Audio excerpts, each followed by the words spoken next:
Welcome to Reflections. I'm your host, Jaswant Lalwani, at the Pierre Hotel in New York City, at the crossroads of Central Park and Fifth Avenue. And my guest today is Alex Kuruvilla, who has shaped culture in India over the past 3 decades. As former Chairman Emeritus of Conde Nast India and the successful Indianization of MTV, we are here to discuss all this. Welcome, Alex. Thank you, Jaswant. Alex, you've got such a long, fabulous career. We have to start somewhere.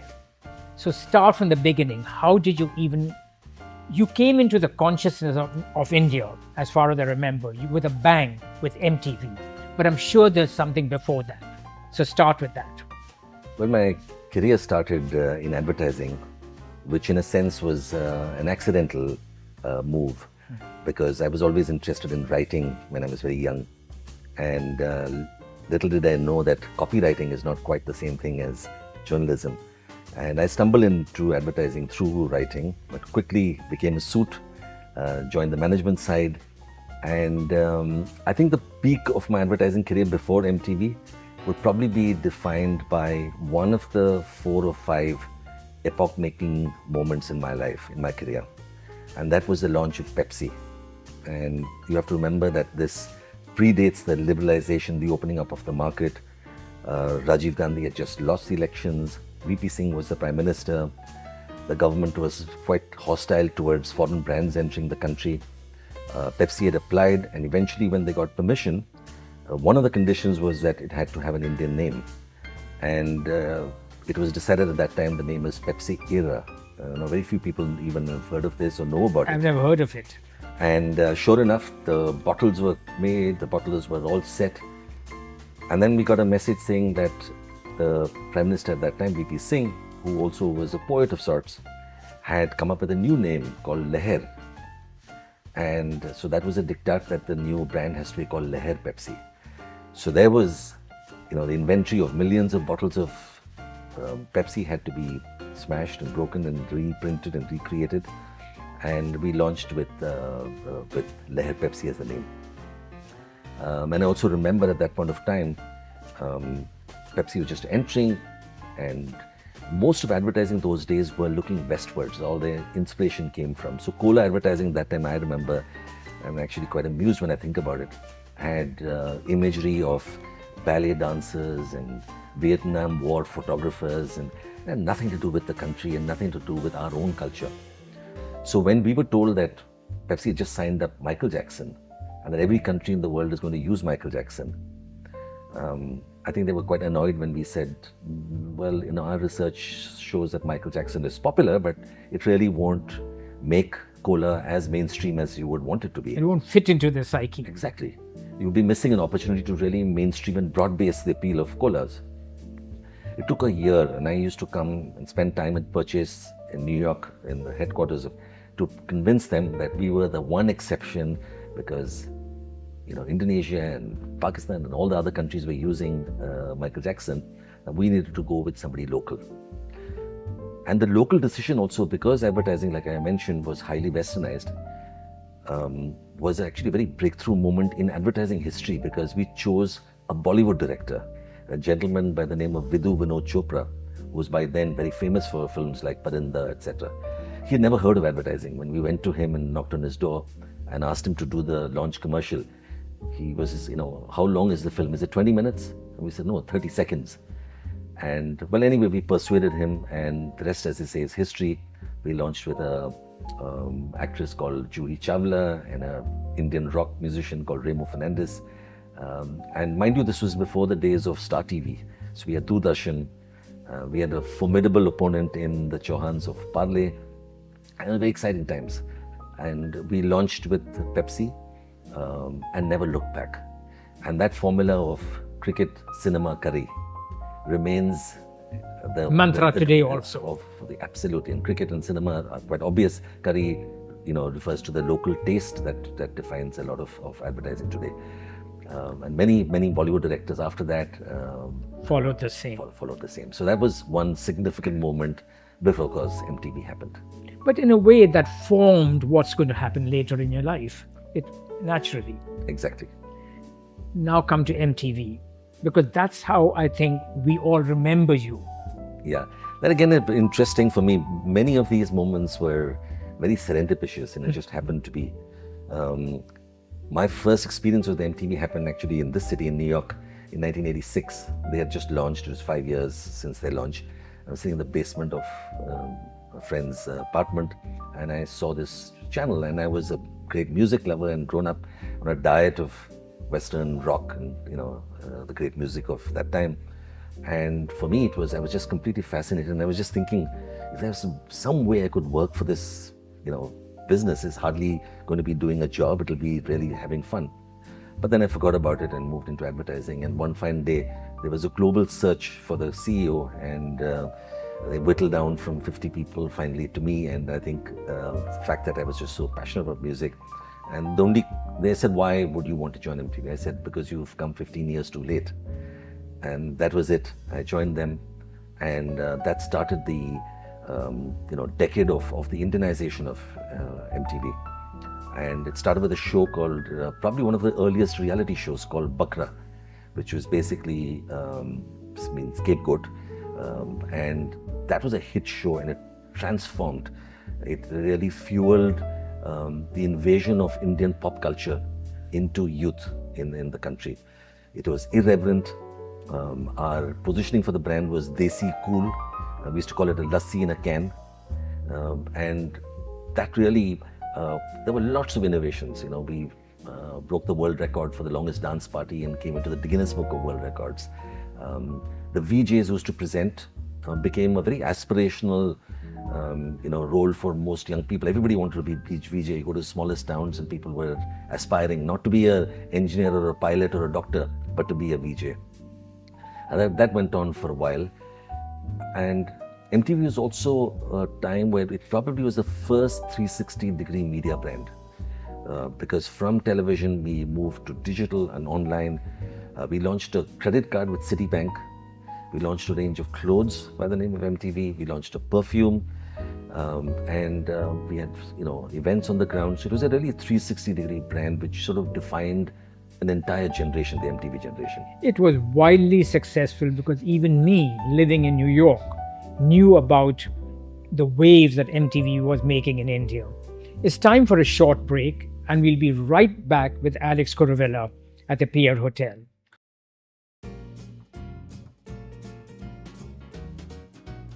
We are back again with Alex Kuruvilla at the Pierre Hotel. I just found out that the Perrine restaurant in the Pierre Hotel has embraced the concept of Indian is the new French. So the whole cuisine is Indian with a French touch to it. So that's interesting, very innovative. Alex, going back to you and MTV. After that, you did something in the same field. What was that? Well, actually, your mentioning the restaurant reminds me of a very interesting moment in the decade that I was at MTV. President Clinton was visiting India, and the ambassador at that time, Dick Celeste, was a big fan of what MTV India was doing. And he said, you've got 1 minute with the president, and I want you to tell him what MTV India is doing different from what people expected. Mind you, at that time, everybody thought this was MTV, American pop culture taking over the world. But in fact, we were exporting Indian culture through a channel called MTV Desi into New York. So he said, you got a minute. And I said, yes, I think probably the way to put it to him will be that, and it came to me in a inkling, that MTV is world famous in India. And that line stuck. And when you talked about a French restaurant with an Indian touch, it's exactly what MTV is all about. That's very interesting, very innovative, very creative. And then, of course, soon after that, we launched VH1 and the kids channel Nickelodeon. The group had become much more larger with a network of channels, and we continued. Alex, Conde Nast, which has Vogue, GQ, Architectural Digest, and the Traveler, Conde Nast Traveler, are probably some of the most, from a social and cultural aspect, one of some of the most important magazines in the world. You became the founding managing director of Conde Nast India. To me, it's a great achievement. I want you to talk about it because I'm still excited about the subject. But I want to tell you that I had absolutely no intention and no inkling of it happening. I had, moved on from MTV. I was bitten by the technology bug. Internet 1.0 was happening. My first experience was with a auction site called Bazi.com, which later got acquired by eBay. And I was on the advisory board, and I got really interested by the two founders who got me into it. And then there was a series of companies that I was involved in. And when I left MTV, I actually joined hands with an entrepreneur and did something completely disruptive and different, which was to launch a fintech platform called Paymate. I think we were very, very early for the payments platform at that time. Mind you, these were the days of mobile feature phones. And so we launched, and then we got investment from the likes of Kleiner Perkins and some of the biggest players in the world, rolled out the service, pivoted midway through to a B2B business. Visa Global came on board. And this was all going fine, and I was really enjoying my life. Then, and suddenly one day I get a call from a headhunter, said, Conde Nast wants to launch here and they'd like to meet you. And I was wondering, I said, I just finished with television, I'm on to the digital age. Who on earth would want to go into the magazine business? But then I also remembered this was the house of New Yorker, Vanity Fair, Vogue, GQ, Conde Nast Traveler, Wired, some of the most amazing, and I'm very prestigious. Yes, and I loved writing and books and the written word, and I just fell for the opportunity to start the company from scratch. It didn't exist in the country, so right from regulatory approval, setting it up, and then came the launch of Vogue. By now I'd learned from my MTV experience that you need to be local to be successful in the country. And that took a lot of convincing, because I had the creative director of Vogue telling me, you're very fortunate because you can use all the Hollywood covers that we're shooting. And I said, thank you, but we'd like to shoot our own stars. I mean, it was not even acceptable. Exactly. And then the launch issue, if you see it, it's got 5 girls on the cover. 4 of them were Indian Bollywood stars and a model, and 1 international model. And has been the kind of formula that was used for not just Vogue, for GQ, Conde Nast Traveler and Architectural Digest. And even for the launch, we chose to, we wanted to create a moment, and knowing that you don't get a second chance to make a first impression. And we decided to launch in a palace, the Taj Umaid Bhavan Palace in Jodhpur. And we chartered 4 planes. Those days, Kingfisher was still around, 2 from Delhi and 2, and we had 400 guests flown down for the weekend. And we kicked off with an exhibition of photography exhibition called Vogue's Love Affair with India. These were 75 years of archival photographs of great fashion shoots shot by some of the world's top photographers, all shot in India. And that really kicked off how important India was for Vogue, and vice versa, Vogue for India. And there was no looking back after that. It's almost a cliche, it's almost a household word, that if you are as a woman, if you are in Vogue, a man, if you are in GQ, if you're a apartment or a home in AD, Architectural Digest, or if you're a city or a town or a restaurant in the Traveler. Each magazine is the epitome of the best of its kind. So to be in charge of 4 of these magazines and make sure they perform every week or month or whatever at that level would have been a very arduous task. Yeah, absolutely. In fact, the biggest challenge was, how do you set the standards up? Because our reader, keep moving it. And our reader is familiar with French Vogue and British Vogue and American Vogue. So we were importing our paper from Finland. We were working with the world's best photographers. And so we would never compromise on quality. And I remember when my team, first meeting we had, and they asked me, what's most important to you? And I used the word rigor. And it's not only about, just getting creative inspiration, but quality comes from rigor in writing, in design, in printing, in every aspect of the business. What is I know you're not actively involved, do you think these 4 magazines will retain their supremacy, or in India I'm talking about, or do you think times have changed? Well, we've left the magazine world way back. I mean, when I started, it was magazines. Very quickly, we had moved into, digital web business and the social video. In fact, I also produced a show for Netflix called The Big Day. We had a big event and again reflecting how localized it, hyper-local it was, called the Vogue Wedding Show. Probably one of the biggest events of its kind for the group, and which really was a nod to the importance of wedding couture and luxury in India.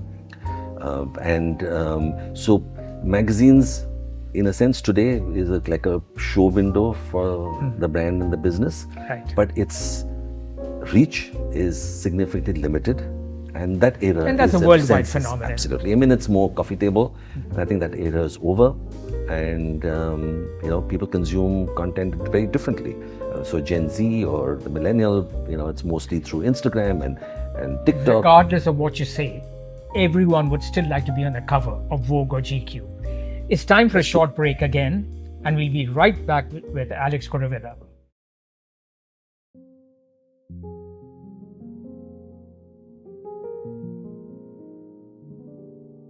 We are at the Pier Hotel in conversation with Alex Kuruvilla. This very room and bar we are sitting in, every evening at 7 o'clock they have a live jazz. So there's a reason for us to come here over and over again. And in fact, I was here last night.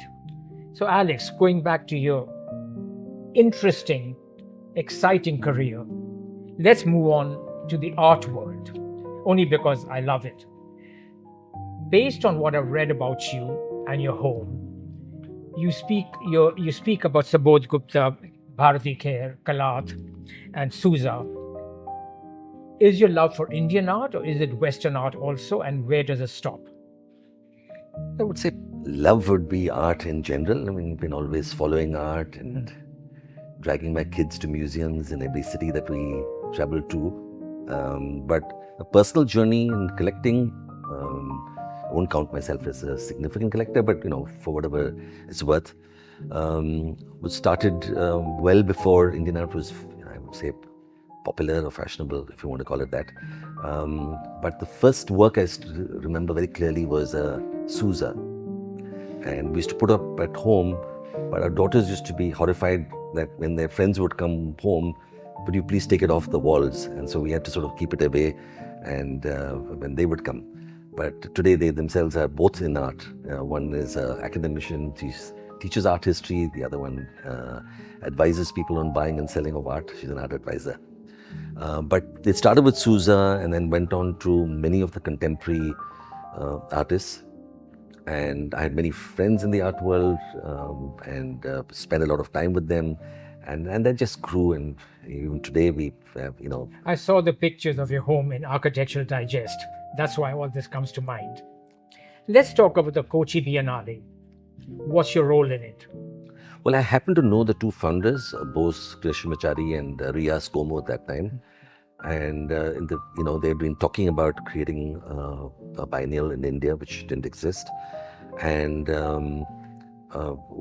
I ended up becoming one of the early founding trustees of the Biennale. It was also set in a town which I was familiar with, Fort Cochin. It's an absolutely magical place. And it's been over a decade. And I think it's one of the most rewarding experiences I've had personally, simply because it not only transformed the art world in the country, but brought a lot of global attention, because as you know, the biennial is not just only about Indian art, it's about some of the best artists in the world showing a different medium. It also just created as a huge impetus for tourism, and what they call the Biennale effect happened in Kerala and in Fort Kochi in particular. And today so many people travel for the Biennale, but over and above that, even just to experience this amazing part of the country. And what's the road safety about? What is all that about? Well, now that I've stepped down from Conde Nast, I'm fortunate to spend a lot of time on a couple of non-profits. And one of them I've been very, very passionate about, and I've spent over a decade, is Save Life Foundation. It's a major challenge we face in the country. We lose a life every 19 seconds, and 3 times that number on the roads. On the roads, it's an epidemic of giant proportions.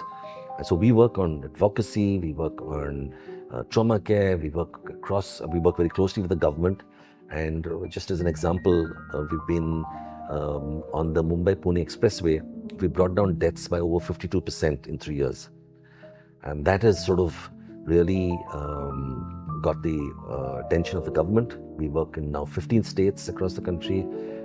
We've been tasked with bringing down the deaths in 100 high-risk areas, districts in the country by over 50%.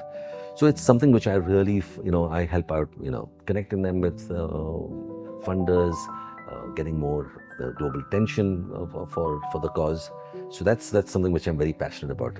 And the Girl Effect, which is one of your favorites. Yes, I was very fortunate that the chairman at Conde Nast, Jonathan Neuer, is also the chair of Girl Effect, a non-profit which was started by Nike 20 years ago and then spun off as an independent NGO. We work with girls across Africa, adolescent girls across Africa and India, and helping them, empowering them, so that they have control over their bodies, their health, their learning and their livelihood. And using AI and technology and using media, the power of media to be able to get them the right information to make the right choices. So I'm very, very passionate about Girl Effect as well. You know, Alex, I normally ask my guests as I'm ending the conversation, what next in future? I'm not going to do that this time. I think you've got so much going for you, such exciting stuff which you haven't even fully started. I think you'll be occupied, at least for the next few years. And we'll worry about the future later. Absolutely. Because you've got enough exciting I call it the Great Reset. And I say, watch this space. So next year, absolutely. Right. Next year when we meet, I'll be telling you about what my next reinvention is going to be. Very beautifully, very creatively, and very honorably into something quite exciting. And congratulations. Thank you so much, Jaswant. Pleasure talking to you. Thank you for watching Reflections, and thank you, Alex, for being on this show. Coming up is my New York experience, which I'm going to share with you.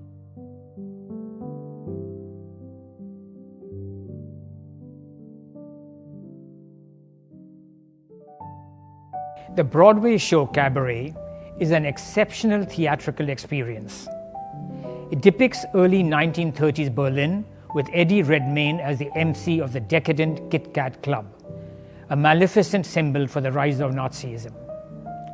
But it made me think of all the art that had been banned during this era.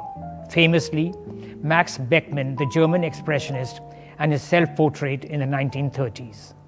He captured the Weimar Republic with acidic cynicism.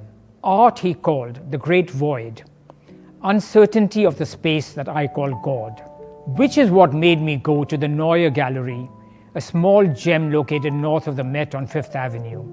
It's a museum of German and Austrian art from the early 20th century. The first painting you notice is the Austrian symbolist Gustav Klimt's portrait of Adele Bloch-Bauer. Few paintings have captured the public imagination as this, the Mona Lisa of this gallery.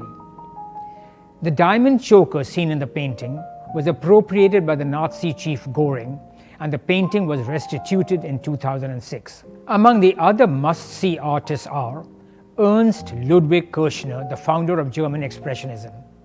His famous Berlin street scene was appropriated by the Hess family in 1936, but was also restituted in 2006.